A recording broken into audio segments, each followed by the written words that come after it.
Hello বন্ধুরা, কেমন আছো সকলে? চলে এসেছি আবার তোমাদের সঙ্গে নতুন একটা ভিডিও নিয়ে। তাহলে চলো কি করছি দেখো। আজকে আমি করব গেঁড়ি বা গুগলির বাটি চচ্চড়ি।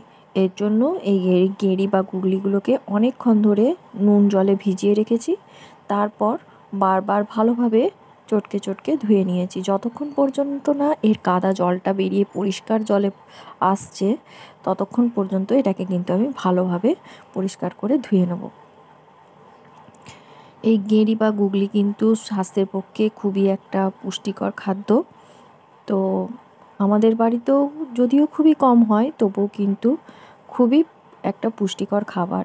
এটা তৈরি করতে আমার লাগছে বড় সাইজের দুটো পেঁয়াজ, 4-5টা কাঁচা লঙ্কা কুচি আর সর্ষেটা আমি দু ধরনের সর্ষে নিয়েছি, সাদা সর্ষে আর কালো সর্ষে দিয়ে শিলনোড়ায় আমি বেটে নিয়েছি।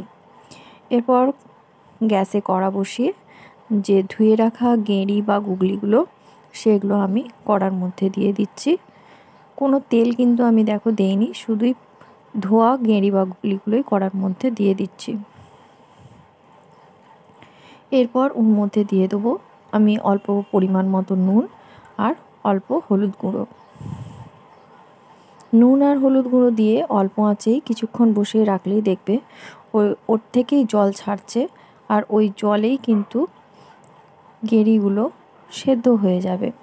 আমি কিন্তু এখানে আলাদা করে কোনো জল দেইনি, ওর গা থেকেই কিন্তু জল বেরিয়েছে, আর ওতেই ওগুলো সেদ্ধ হয়ে যাবে কিছুটা। আর ওই জলটা যতক্ষণ না পর্যন্ত শুকাচ্ছে ততক্ষণ পর্যন্ত আমি ওইভাবেই কড়াতে ওইগুলো সেদ্ধ করে নেব।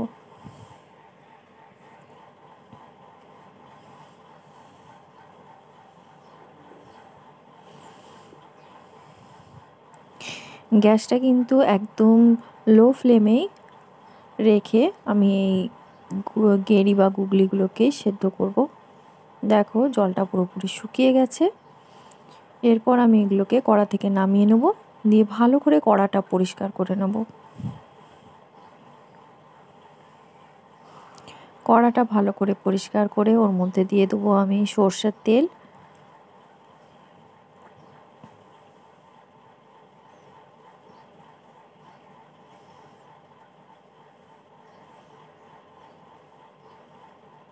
সর্ষের তেল দিয়ে আমি ওই সেদ্ধ করা গেঁড়িগুলো ওর মধ্যে দিয়ে দেবো, দিয়ে ভালোভাবে ভেজে নেব।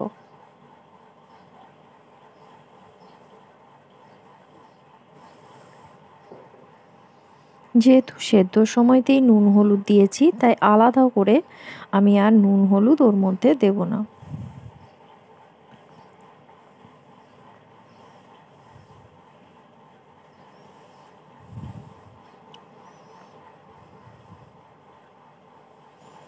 এরপর গেঁড়িগুলো ভাজা হয়ে গেলে ওর মধ্যে চৌকো চৌকো করে কেটে রাখা, একটু বড় বড় সাইজেরই পেঁয়াজগুলো কেটেছি, চৌকো চৌকো করে কেটে রাখা পেঁয়াজগুলো ওর মধ্যে দিয়ে ভালো করে ভেজে নেবো। তোমরা চাইলে ছোট ছোট করে আলুও দিতে পারো, এর সঙ্গে আলুও ব্যবহার করা যায়, কিন্তু আমি দেইনি, শুধু পেঁয়াজ দিয়েই তরকারিটা করছি। তো পেঁয়াজগুলো দিয়ে কিছুক্ষণ ভালো করে ভাজবো। তারপরেও ওর মধ্যে দিয়ে দেবো 4-5টা যে কাঁচা লঙ্কা কুচিয়ে রেখেছিলাম, সেই কাঁচা লঙ্কা কুচিগুলো।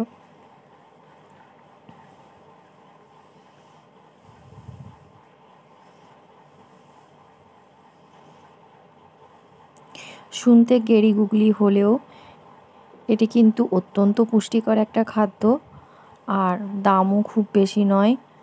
তাই অথচ ভালোভাবে রান্না করতে পারলে দারুণ টেস্টি একটি পদ। তাই তোমরাও বাড়িতে অবশ্যই একবার ট্রাই করে দেখো, আশা করি তোমাদেরও ভালো লাগবে। আর ভালো লাগলে অবশ্যই একটা লাইক করো, কমেন্ট করো, শেয়ার করো। এরপর দেখো পেঁয়াজ আর গেঁড়িগুলো ভালোভাবে ভাজা হয়ে গেছে, আর আমি যে সর্ষে বাটাটা বেটে রেখেছিলাম তার শুধু জলটা আমি ছেঁকে ওর মধ্যে দিয়ে দিচ্ছি। সর্ষে বাটার জলটা দিয়ে দেওয়ার পর ওর মধ্যে আমি দিয়ে দেবো পরিমাণ মতো আর একটু নুন আর লঙ্কার গুঁড়ো। আমি কিন্তু এখানে হলুদ গুঁড়ো ব্যবহার করছি না, হলুদ গুঁড়ো দিলে রঙটা ভালো আসবে না, তাই শুধুই আমি কিন্তু লঙ্কার গুঁড়ো ব্যবহার করলাম।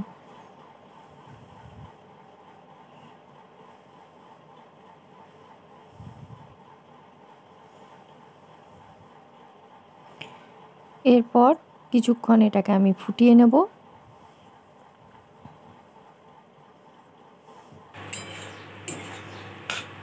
যখনই দেখব জলটা কমে আসছে তখন এটাকে আমি একটা বাটির মধ্যে ঢেলে নেব। তোমরা চাইলে কড়াতেও করতে পারো, কিন্তু আমি এটা করব বাটি চচ্চড়ি, তাই বাটিতে দিয়েই করব। আর বাটিতে দিয়ে করলে খুব সুন্দর খেতেও লাগে আর দেখতেও হয়। তাই কড়াতে করেও কষে নিয়েও তোমরা কিন্তু যদি বাটিতে করে ঢেলে করে রাখো তাহলে কিন্তু খেতে আরও বেশি ভালো লাগবে। বাটির মধ্যে ঢেলে দিয়ে একদম অল্প আঁচেই আমি এটা আস্তে আস্তে করে ফুটতে দেব। আর জলটা যখন প্রায় শুকিয়ে আসবে তখন আমি দিয়ে দেবো বেশ কিছুটা পরিমাণে কাঁচা সর্ষের তেল। এই শেষে কাঁচা সর্ষের তেলটা দিয়ে দিলে কিন্তু এর স্বাদকে আরও দ্বিগুণ বাড়িয়ে দেয়। তাই শেষ পাতে কিন্তু এই রকম একটা সুস্বাদু পদ সকলেরই লোভনীয়। তাই তোমরাও বাড়িতে অবশ্যই একবার ট্রাই করো। এই সর্ষের তেলটা দিয়ে আস্তে আস্তে আমি ফুটতে দেব। যখন দেখবে যে একদম শুকনো শুকনো হয়ে গেছে, বাটির গায়ে মশলাগুলো লেগে লেগে আছে, তখনই জানবে যে রান্নাটা কিন্তু পুরোপুরি কমপ্লিট হয়ে গেছে। দেখো, দেখেই কিন্তু জিভে জল এসে যাওয়ার মতো। তাহলে রান্নাটা আমার পুরোপুরি কমপ্লিট। আজ তাহলে এই পর্যন্তই। তোমরা বাড়িতে অবশ্যই রান্না করে দেখো আর আমাকে জানিও। আবার তোমাদের সঙ্গে দেখা হচ্ছে নতুন কোনো রেসিপি নিয়ে। ততক্ষণ পর্যন্ত তোমরা সকলে সুস্থ থেকো, ভালো থেকো আর ভালো ভালো রান্না খেতে থাকো।